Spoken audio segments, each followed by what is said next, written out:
ఇప్పుడు ఎవిస్ హాస్పిటల్ని సంప్రదించండి. స్కానింగ్ కూడా ఫ్రీగా చేస్తున్నారు. Avis hospitals. నమస్తే అమ్మా. నమస్తే తల్లి.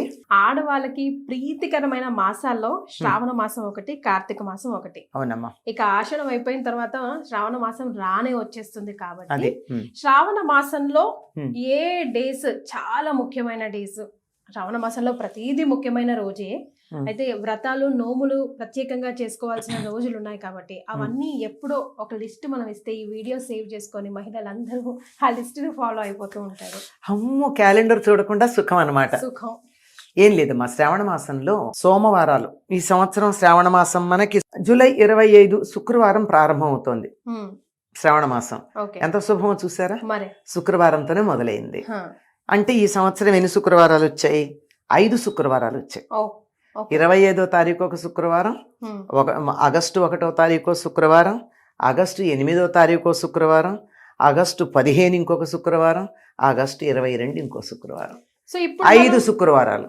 ఈ 5 శుక్రవారాల్లో మనకి ప్రధానంగా వరలక్ష్మి వ్రతం చేసుకునేటటువంటిది పౌర్ణమికి ముందు వచ్చే శుక్రవారం, అంటే 8వ తారీఖు చేసుకుంటాం. ఓకే. సో వరలక్ష్మి వ్రతం ఆగస్ట్ 8వ తారీఖు. ఇంకా మూడో వారం. ఈసారి 3 అయింది. అదే శనివారము ఆదివారం వచ్చింది అనుకో శ్రావణ మాసం, అప్పుడు 2వ వారమే వస్తుంది. ఎవరికన్నా కానీ ఈ ఆగస్టు 8వ తారీఖు చేసుకోవడం వీలు కాలేదనుకోండి, అందరికి వీలవుతుందని నమ్మకం లేదు కదా, అవ్వదు కదా. అట్లాంటప్పుడు 1వ తారీఖు చేసుకోవచ్చు, లేకపోతే మళ్ళీ 15వ తారీఖు చేసుకోవచ్చు. అసలు చేసుకోలేరు 15వ తారీఖు. పిల్లలు ఆగస్టు 15 అటు ఇటు వెళ్ళడం, మనకి అమృతోత్సవం పూర్తయిపోయినటువంటి సందర్భం, ఇదంతా చాలా ఇదిగానే ఉంటుంది, హడావుడిగానే ఉంటుంది. అది లేదంటే 22 కూడా చేసుకోవచ్చు. ఇలా 5 శుక్రవారాలు ప్రధానం. ఇక్కడ అమ్మ ముందే క్లారిటీ ఇచ్చారు. ఒకవేళ రెండో శుక్రవారం కాలేదు, ఈసారి 3వ శుక్రవారం అయ్యింది, పౌర్ణమికి ముందు అంటున్నారు. ఒక వారం కుదరకపోతే ఇంకో వారం చేసుకోవచ్చు. అందులో ఇంకా ఎటువంటి అనుమానాలు లేవు. అంటే జనరల్ గా వచ్చే డౌట్స్ మాకు కుదరలేదమ్మా, మేము మళ్ళీ ఎప్పుడు చేసుకోవాలి, చేసుకోవచ్చా చేసుకోకూడదా అని ప్లాన్ చేసుకొని ముందో తర్వాత కూడా శుభ్రంగా చేసుకోవచ్చు వరలక్ష్మి వ్రతం అని అమ్మ ఫస్ట్ పాయింట్ ఇక్కడ క్లారిటీ ఇచ్చేసారు. నెక్స్ట్ మంగళ. అంతేకాదమ్మా, ఇంకా కొంతమంది 4-5 ఉంటారు. ఒక ఆవిడకి 2-3 కూతుళ్ళు ఉన్నారు. తర్వాత చోట ఉంటారు. కూతుళ్ళు ఇళ్లలో ఉండరు కదా, అందరూ కలిసి చేసుకోవాలని కోరుకుంటుంది. అత్తగారులను ఇళ్లలో వాళ్ళు ఒప్పుకోకపోవచ్చుగా. ఒప్పుకుంటే మరీ మంచిది, లేకపోయినా మా ఇంట్లో చేసుకోవాలని ఉంటుంది కదా. అందుకని 4 వారాలు 4 ఇళ్లలో చేసుకుంటారు మా కొంతమంది. శుభ్రం అందరు అట్లా కూడా చేసుకోవచ్చు. అమ్మ ముత్తైదులు ఇద్దరు కలిసి ఒకే చోట నోముకోవచ్చా?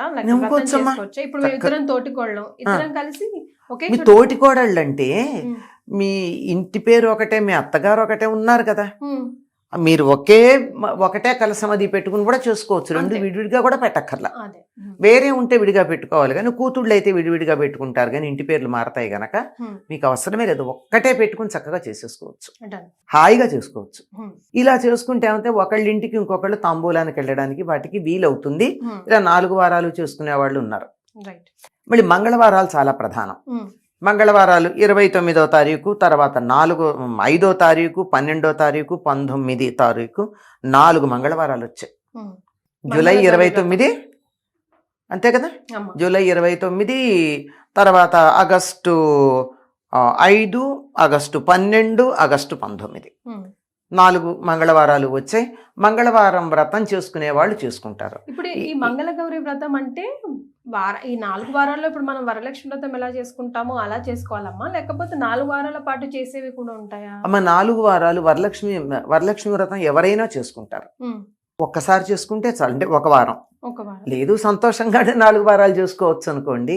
అయితే మంగళగౌరి వ్రతం మాత్రం కొత్తగా పెళ్ళైన అమ్మాయిలే చేసుకుంటారు 5 ఏళ్ల పాటు. మొదలు పెడితే 5 ఏళ్ల పాటు చేసుకోవాలి. ప్రతి మంగళవారం చెయ్యాలి. ఒకవేళ ఈ సంవత్సరం 5 శుక్రవారాలు వచ్చినట్టు ఒక సంవత్సరం 5 మంగళవారాలు వచ్చాయనుకో, 4 బదులు 5 మంగళవారాలు చేసుకోవాలి. ఒకవేళ ఎప్పుడన్నా ఒక మంగళవారం ఆడవాళ్ళకి ఇబ్బంది వచ్చిందనుకో, అప్పుడు 3 అవుతాయిగా. అందుకని ఏం చేస్తారు, వినాయక చవితి నాడు చేసుకుంటారు. వెంటనే వచ్చేది భాద్రపద మాసం ఉంది కదా, వినాయక చవితి నాడు చేసుకుంటారు, అది పూర్తి చేస్తారు. ఈ మంగళవారం వ్రతాల్లో కూడా ప్రాంతీయ భేదాలు ఉన్నాయి. ఇప్పుడు 5 ఏళ్ళు చేసుకుంటారు కదా, ఒకళ్ళకి కొంతమందికి ఏంటంటే మొదటి సంవత్సరం 5 ముత్తైదులు, 5 ముళ్ళున్న తోరం, 5 జ్యోతులు ఉంటాయి. రెండో సంవత్సరం 5కి రెట్టింపై 10, 3 15, 4వ సంవత్సరం 20, 5వ సంవత్సరం 25 ఉంటాయి. కానీ కొంతమందికి 5 ఏళ్ళు ఒకటే ఉంటాయి, ఆ ఇంటి ఆచారాన్ని బట్టి. ఇది మాత్రం కొత్తగా పెళ్ళైనటువంటి ఆడవాళ్ళు మంగళగౌరిని ప్రార్థించి తన మాంగళ్యం ఎక్కువ కాలం ఉండేటట్టుగా ప్రార్థించి చేసేది. ఈ శ్రావణ మాసంలో వచ్చే అన్ని మంగళవారాలు చేయాలి, అలా 5 సంవత్సరాలు కంటిన్యూస్ గా చేయాలి. దానికి ఉద్యాపన ఉంటుంది. ఏదైనా ఒకటి కానీ మనం ఒక వ్రతంలాగా ఒక నియమం పెట్టుకుని చేస్తే మాత్రం దానికి ఉద్యాపన ఉంటుంది. శ్రావణ మంగళవారం ఒక నోము అంటే దానికి ఉద్యాపన ఉంటుందో లెక్క ఉంటుంది. ఇప్పుడు వరలక్ష్మి వ్రతం ఉందనుకో, అది వ్రతం అంచేత దానికి ఒక ఉద్యాపన లేదు. ఎన్నైనా ఎంత 10 మంది ముత్తైదులకు పెట్టుకోవచ్చు, 100 మంది ముత్తైదులకు పెట్టుకోవచ్చు, ఒకటి తప్పదు. కనుక దీనికి ఉద్యాపన ఉంటుంది. ఈ ఉద్యాపన కూడా కొత్త పెళ్లి కూతురికి చేస్తారు. పెళ్లిపీటల మీద ఉన్న పెళ్లి కూతురికి అప్పుడే మంగళసూత్రం కట్టించుకున్నటువంటి పెళ్లి కూతుర్ని సాక్షాత్తు గౌరీదేవిగా భావించి ఒక ఇత్తడి గిన్నెలు అరిసెల జోళ్లు కొన్ని వేసి కొత్త రవిక పెట్టేవాళ్ళు. పూర్వం శక్తి ఉంటే చీర, నగలు అవన్నీ పెడతారు. లేకపోతే కనీసం మంగళసూత్రాలు, మట్టెలు, తర్వాత నల్ల పూసలు, లక్కజోళ్ళు అంటారు. లక్కజోళ్ళు అంటే పసుపు కుంకుమ వేసేటటువంటి కుంకుమ భరణలు అనమాట. పూర్వం ఉండేవి కొయ్యవి. అప్పుడు అవే గొప్ప కదా. అవి ఇవన్నీ ముత్తైదువుకు ఉండే సామాన్లన్నీ ఇచ్చి దాని మీద ఈ అరిసెల మీద ఈ జాకెట్ ముక్కని పైన కప్పేసి వాయనం పెళ్లి కూతురికి ఇస్తారు. కొత్త పెళ్లి కూతురికే చెయ్యాలి, తన ఇవ్వడం ఎవరికైనా కాదు. కొత్త పెళ్లి కూతురికి మాత్రమే. ఇంకా అసలు అప్పుడు ఇవాళ పెళ్ళై ఉండాలంటే అమ్మాయి పెళ్లి అయిన వెంటనే ఇవ్వాలి. అది ఉద్యాపన మంగళగౌరి వ్రతానికి. వరలక్ష్మి వ్రతం అంటామా ఎప్పుడూ చేసుకునేదే గనక, జీవితాంతం చేసుకునేదే కనుక దానికి ఉద్యాపన అన్నది ఏమి ఉండదు. ఈ మంగళగౌరి వ్రతం 5 ఏళ్ళు అయిపోయిన తర్వాత ఇంకా ఆపుతారు. అలాగే ముత్తైదులు కూడా ఈ సంఖ్య పెరుగుతుందన్న వాళ్ళకి 5 మంది ముత్తైదులకు తప్పనిసరిగా ఇవ్వాలి మొదటి ఏడాది. రెండో ఏడాది 10 మందికి ఇవ్వాలి. మూడో ఏడాది 15 మందికి. ఇట్లా పెరుగుతారు. లేని వాళ్ళకి పెరగని వాళ్ళకి పెరగరు. ఇది మంగళగౌరి వ్రతం, వరలక్ష్మి వ్రతం ఎక్కువ మంది చేసేటటువంటిది. అమ్మవారి విగ్రహానికి చీర కడతాం కదా. ఇప్పుడు వరలక్ష్మి వ్రతం కానీ మంగళగౌరి వ్రతానికి కానీ మంగళగౌరి వ్రతానికి కట్టమే, చీర కట్టమా. కలశం కూడా పెట్టరు. గౌరీదేవిని పెట్టుకుంటారు పసుపుతో పెట్టి చేసుకుంటారు. అప్పుడు ఆ చీరను మనం కట్టుకోవచ్చమ్మా. సాధారణంగా అమ్మవారికి కట్టినటువంటి వాటిని వేరే పనులప్పుడు వాడరు. అదే కనీసం పూజలు చేసి మామూలుగా కూడా వాడుకోవచ్చమ్మా. మామూలుగా రాత్రిపూట సంసారం చేసేటటువంటి స్త్రీలు రాత్రిపూట వాడుకోరు అమ్మవారి చీరల్ని. అలాగే పీరియడ్స్ టైంలో వాడరు. అంతే, అంత తప్ప మిగిలినప్పుడు వాడుకోవచ్చు, హాయిగా వాడుకోవచ్చు. అటువంటి తప్పేమీ లేదు, హాయిగా చేసుకోవచ్చు. ఇవి కాక అసలు శ్రావణ మాసం అంటే ప్రతిరోజుకి ప్రాధాన్యం ఉందమ్మా. కొంతమంది శ్రావణ శనివారాలు ఒక నోములాగా చేస్తారు. తప్పనిసరిగా పగలంతా ఉపవాసాలుండి వెంకటేశ్వర స్వామి పూజ చేసి ప్రత్యేకంగా పేరంటంగా ఎవరిని పిలవరు కానీ ఇంటికి వచ్చినటువంటి వాళ్ళందరికీ తాంబూలం ఇచ్చుకుంటారు. ఇది తప్పనిసరిగా చేసేది. చాలా మంది ఇళ్లలో వెంకటేశ్వర స్వామికి చేస్తారు. శ్రావణ మాసం శ్రావణ శనివారాలకి చాలా ప్రధానం. ఎందుకంటే శ్రవణ నక్షత్రం వెంకటేశ్వర స్వామిది. శ్రవణ నక్షత్రానికి ప్రాధాన్యమైన నెల కనుక శ్రావణ మాసంలో చేస్తారు. ఇంకా సోమవారం చేస్తారు. ఎందుకంటే మంగళవారం నాడు అమ్మవారిని పూజ చేస్తున్నాం కదా, ముందు రోజు సోమవారం తప్పనిసరిగా చేసుకుంటారు.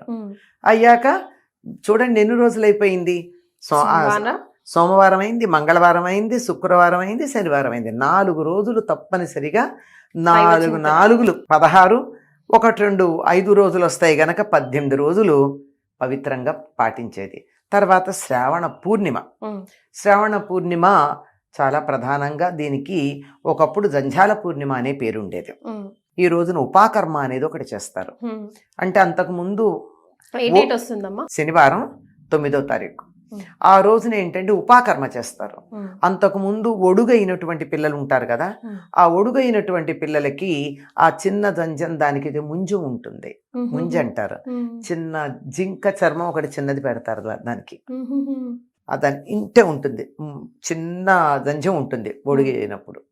ఇప్పుడు దాన్ని తీసేస్తారు. ఓకే. తీసి మామూలుగా ఉండేటటువంటి మామూలు మూడులు ఉన్నటువంటి 3 పోగుల జంధ్యం వేస్తారు. అందుకే నా జంధ్యాల పూర్ణిమ అని కూడా అంటారు. జంధ్యాల పూర్ణిమ అంటారు. ఇది ఉపాకర్మ చేయడంతో పాటుగా సంవత్సరంలో జంధ్యం వేసుకునే వాళ్ళందరూ కూడా పాత జంధ్యం తీసి కొత్త జంధ్యం వేసుకుంటారు. అచ్చా. ఎందుకంటే నూలుది కదా, తడికి పొడికి స్నానం చేసినప్పుడల్లా తడి అవుతుంది. ఎప్పుడో ఒకప్పుడు ఆ దారపోగులు విడిపోయే ప్రమాదం ఉంది. అంచేత బాగుండగానే దానికి ఒక మంత్రం ఉంది. ఆ మంత్రంతో ముందు ఇది వేసుకుని కొత్తది, తర్వాత పాతది తీస్తారు. అందుకని దీనికి జంధ్యాల పూర్ణిమ అని పేరు. రాఖీ పూర్ణిమ. దీన్ని రాఖీ పూర్ణిమ అని కూడా అంటారు. రాఖీ పూర్ణిమని ఎందుకంటారంటే ఇది ఎక్కువ ఉత్తర దేశంలో అలవాటమా, మనకు కొంచెం తక్కువే. రాను రాను మనం కూడా దీన్ని అలవాటు చేసుకున్నాం. మంచిదే కదమ్మా, మంచిదే, తప్పేం లేదు, మంచిదే, తప్పేమీ లేదు. అదే అంటున్నా. దీన్ని రక్షాబంధనం అంటారు. రాఖీ అనేది రక్ష నుంచి వచ్చింది. ఈ రక్షాబంధనం ఏమిటంటే ఒకళ్ళకొళ్ళు కట్టుకుంటారు. నేను నీకు రక్షగా ఉంటాను అని చెప్పుకుంటూ కట్టుకునేది. మనకు ఎట్లా అలవాటైందంటే అన్నదమ్ములు అక్కచెల్లెళ్ళు వీళ్ళ మధ్య ఉంది కానీ నిజానికి అందరూ ఒకళ్ళకొళ్ళు కట్టుకుంటారు. పూర్వకాలం దేవాలయాల్లో ఉండేవి, పెట్టేవారు. ఎవరికైతే ఈ యజ్ఞోపవీతం ఉండదు, అందరికి యజ్ఞోపవీతం ఉండదు కదా జంధ్యం అన్నది. అది లేనటువంటి వాళ్ళకి ఏంటంటే దేవాలయానికి వెడితే అర్చకుడు పూజ చేసి ఇచ్చి చేతికి కడతాడు. చాలా మంది చేతులకు చూడండి, మీకు కాషాయ రంగులో చిన్నది ఒకటి ఉంటుంది, తాడు ఇక్కడ కట్టేది. అది వాళ్ళ దేవాలయంలో అర్చకుడు కట్టడమే కాకుండా ఒకళ్ళకొకళ్ళు శ్రేయోభిలాషులు అయినటువంటి వాళ్ళు, నేను నీకు కట్టచ్చు, నీ శ్రేయస్సు నేను చూస్తానమ్మా, నీ మంచి చెడ్లని నువ్వు నాకు కట్టచ్చు. అట్లా పరస్పరం కట్టుకునేటటువంటి రక్షాబంధనం ఉత్తర దేశంలో కొన్ని కారణాలుగా ఆడవాళ్ళు అక్క చెల్లెళ్ళు అన్నదమ్ములకు కట్టడంగానే ఉండిపోయింది. కానీ శచీదేవి ఇంద్రుడికి కట్టిందిట, అది అక్క చెల్లెళ్ళు కారుగా, వాళ్ళు కారు కదా. కాకపోతే లక్ష్మీదేవి బలి చక్రవర్తికి కట్టిన దాన్ని గుర్తుపెట్టుకుని అదే దానికే మరి మనకి చెప్తూ ఉంటాం. ఏనబద్ధో బలిరాజా ఇలాంటి శ్లోకాలతో చెప్పి కదా మనం చెప్పుకుంటున్నాం. కనుక అలా అలవాటు అయిపోయింది. కానీ మామూలుగా అయితే ఎవరికైనా నీ శ్రేయస్సు నేను కాంక్షిస్తున్నాను, నీ రక్షణ బాధ్యత నేను వహిస్తాను అన్న వాళ్ళందరూ చక్కగా ఒకళ్ళు రక్షాబంధనం కట్టుకోవచ్చు. మీరు చాలా చాలా పవిత్రమైంది. ఇప్పుడు అన్నదమ్ములు అక్క చెల్లెళ్ళకి పరిమితం అయినందు మాత్రమే కొత్తగా మనకు వచ్చింది తప్ప రక్షాబంధనం మొదటి నుంచి ఉంది. ఈ రోజుని వేదాధ్యయనం ప్రారంభిస్తారు. అప్పుడు ఒడుగు చేసిన తర్వాత పిల్లవాడు, అంటే పూర్వకాలం మాట, ఇప్పటికీ కాదు, వాళ్ళు చిన్నప్పుడు చేసేవాళ్ళు కదా 8వ ఏట. ఈ ఒడుగు అయిన తర్వాత ఆ పిల్లవాడు ఇంకా కొంతకాలం తల్లిదండ్రుల దగ్గరే ఉంటాడు. ఈ ఉపాకర్మ చేసి గురువు గారు తనతో తీసుకెళ్తారు. వేదాధ్యయనం మొదలుపెట్టే రోజు ఇది. పైగా ఇందులో వస్తుంది మనకి చాతుర్మాస్యంలో వచ్చింది.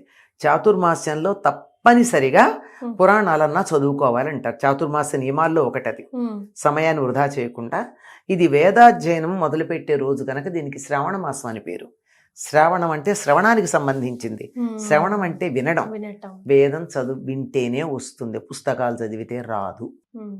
ఎక్కడ ఉదాత్తం అనుదాత్తం స్ఫరితం ఎక్కడ ఉండాలో, ఎక్కడ దీర్ఘం ఉండాలో, ఎక్కడ హ్రస్వం ఉండాలో, ఉచ్చారణ స్పష్టంగా ఉండాలంటే గురువు నోటితో అంటూ ఉంటే శిష్యుడు జాగ్రత్తగా వింటేనే వస్తుంది, లేకపోతే రాదు. శ్రవణానికి ప్రాధాన్యం ఉన్నది. లేకపోతే మనం వింటున్నాం కదా, లలితా సహస్రనామాలే ఎక్కడ విరవాలో తెలియకుండా రాముని తోకలాగా విరవడం. మనం వినాలి. ఇప్పుడు మేము విని నేర్చుకున్నామంటారు కానీ వినేటప్పుడు వీళ్ళు అనకుండా పుస్తకం చూస్తూ చెవితో వింటూ పుస్తకంలో చూస్తూ ఉంటే అప్పుడు సరిగ్గా వస్తుంది. అంతే కదా. కానీ ముందా అసలు నోటికి రాకుండానే ఆ వింటున్నామంటూ చదివేస్తూ ఉంటారు. ఎక్కడ ఆపాలో, ఎక్కడ కలపాలో, ఎక్కడ ఏం చేయాలో తెలియనటువంటి పరిస్థితి ఉంటుంది. కనుక శ్రవణానికి ప్రాధాన్యం ఉంది. వినండి, శ్రవణంతో నేర్చుకునేది వేదం కనుక వేదానికి ప్రాధాన్యం కలిగినటువంటి రోజు. ఇవన్నీ అయిన తర్వాత ఇంకో చాలా పెద్ద విశేషం ఉందండో. ఇది వేదానికి ప్రాధాన్యం ఉండడానికి కారణం కూడా హయగ్రీవుణ్ణి హయగ్రీవ రూపంలో హయగ్రీవ రాక్షసుని సంహరించి వేదాలను ఉద్ధరించినట్టు రోజుగా చెప్తారు దీన్ని. అది ఇంకా ఇంకో ప్రధానమైనది ఏమిటి ఉందంటే బహుళ అష్టమి. బహుళ అష్టమి, శ్రావణ బహుళ అష్టమి శ్రీకృష్ణ పరమాత్మ అవతరించినటువంటి రోజు కృష్ణాష్టమి. కృష్ణాష్టమి ఎప్పుడు వస్తుందమ్మా? ఆగస్టు 16వ తారీఖు. ఓకే. వరుసగా సెలవులు చూసారా, 15, 16, 17. అవును కదమ్మా, సూపర్. అంటే మనకేముందంటే సెలవులు వచ్చాయంటే అసలు పండగే లేకుండా పోతుంది. హడావుడి తగ్గుతుందంట మెల్లిగా. కాదు ఊళ్ళు ఎడదాము మరోటి చేద్దాం అనే సంబరాల్లో ఉంటాం. అమ్మో ఇవన్నీ పెద్ద పండుగలు కదమ్మా. పెద్ద పండుగలు కదా.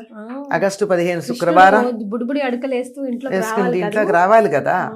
కృష్ణాష్టమి 16వ తారీఖు అమ్మా, ఓకే. ఆగస్టు 16. ఆ రోజు చేసేటటువంటి ప్రత్యేకమైనటువంటి పూజలు ఉంటాయి, కృష్ణుని ప్రార్థించుకోవడం ఉంటుంది. ఇలా శ్రావణ మాసం అంతా విశేషాలే. ఇంకొకటి శ్రావణ శుద్ధ పంచమిని నాగపంచమి అని ఉత్తర దేశం వాళ్ళు చేసుకుంటారు. మన దగ్గర తక్కువమ్మ. మనం కార్తీక మాసంలో నాగుల చవితి చేసుకుంటాం, వీళ్ళు మాత్రం నాగపంచమి చేస్తారు. అంటే ఎప్పుడో ఒకప్పుడు చేసుకోవడం అందరికీ అలవాటే గనక ఏదో ఒక సందర్భంలో ఉత్తర తెలంగాణ జిల్లాలో కూడా ఈ నాగుల పంచమి ఎక్కువ చేస్తారు అనుకుంటానమ్మా. కొద్దిమంది మహారాష్ట్ర ఆ ప్రభావం ఉన్నటువంటి వాళ్ళు చేస్తారు, మహారాష్ట్ర ప్రభావం ఉన్న వాళ్ళు చేస్తారు. అది అలాగే ఇటు పక్కకు గనక వెళ్ళినట్టయితే ఒరియా ప్రభావం ఉన్న వాళ్ళు కూడా చేస్తారు. తెలుగు వాళ్ళందరూ మాత్రం నాగుల చవితి చేస్తాము. తర్వాత ఇంకా సుబ్రహ్మణ్య షష్ఠి కూడా చేస్తాం. ఈ సుబ్రహ్మణ్య షష్ఠి చాలా విశేషంగా తమిళనాడులో చేస్తారు, గోదావరి జిల్లాలో బాగా చేస్తారు. సుబ్రహ్మణ్య షష్ఠి ఎప్పుడు వస్తుంది? అది కూడా మార్గశిర మాసంలో వస్తుంది. అది మార్గశిర మాసంలో వస్తుంది. పైగా సుబ్రహ్మణ్య షష్ఠి అనం మనం దాన్ని సుబ్బారాయుడు షష్ఠి అంటూ ఉంటాం. చూచి వద్దాను రండి, మన వారింటో పెళ్ళి మళ్ళీ వద్దాను రండి అని చెప్పి మనం వీటి ఆడతాం కదా చెమ్మ చెక్క వాటిల్లో. అలా పాటల్లో పెట్టేసి మర్చిపోకుండా చేస్తామమ్మా. చాలా విశేషంగా అత్తిలి అనే గ్రామంలో చేస్తారమ్మా.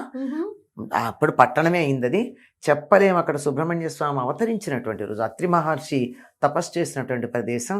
అసలు అక్కడ 3 రోజులు చేస్తారు. ఎంత బాగా చేస్తారంటే ఎక్కడెక్కడి నుంచి రకరకాల కళాకారులు, బుట్ట బొమ్మలను ఎప్పుడు మీరు వినుండరు. బుట్ట బొమ్మలను ఏవని ఇవని అసలు చెప్పలేము, అంత అద్భుతంగా జరుగుతుంది. చాలా బాగా జరుగుతుంది. సోమవారాలు, మంగళవారాలు, శుక్రవారాలు, శనివారాలు, తర్వాత నాగుల పంచమి, జంఝాల పూర్ణిమ, ఆ తర్వాత కృష్ణాష్టమి. ఇవన్నీ కూడా చాలా విశేషంగా ఉండేటటువంటి నెలమ్మ. శ్రావణ కృష్ణ అమావాస్యని పోలాల అమావాస్య అంటారు, దీన్ని పొలాల అమావాస్య అని కూడా అంటారు. కానీ ఎక్కువ మంది ముఖ్యంగా ఆంధ్రదేశంలోను ఇటు మహారాష్ట్రలోను పోలేరమ్మ అనే అమ్మవారిని ఆరాధిస్తారు. ఈవిడ సంతానాన్ని ప్రసాదించి వారు క్షేమంగా ఉండేట్టుగా చూసే తల్లి అని విశ్వాసం. సో దాంతో శ్రావణ మాసం ఇది 23 ఆగస్టు 23. కంప్లీట్ గా దైవనామ చింతనతో, దైవ పనుల్లో, దైవ కార్యక్రమంలో నిమగ్నమైన నెల ఏదంటే అది నిమగ్నం అవ్వడానికి వీలైన నెల శ్రావణ మాసం. ముందుగానే రోజులు అన్నీ చెప్పేసి మమ్మల్ని అందరినీ ప్రిపేర్ చేసేందుకు ధన్యవాదాలమ్మా. సంతోషం అమ్మా. అందరూ అటు శ్రీనివాసుడు, ఆయన భార్య లక్ష్మీదేవి, ఆవిడ సోదరి అమ్మవారు మంగళగౌరి, ఆవిడ భర్త అంటే శ్రీనివాసుడికి బావమరుదైనటువంటి శివుడు, అందరి అనుగ్రహం మన మీద పరిపూర్ణంగా ఉండాలి ఈ శ్రవణ మాసంలో అని కోరుకుంటున్నాను. ధన్యవాదాలు.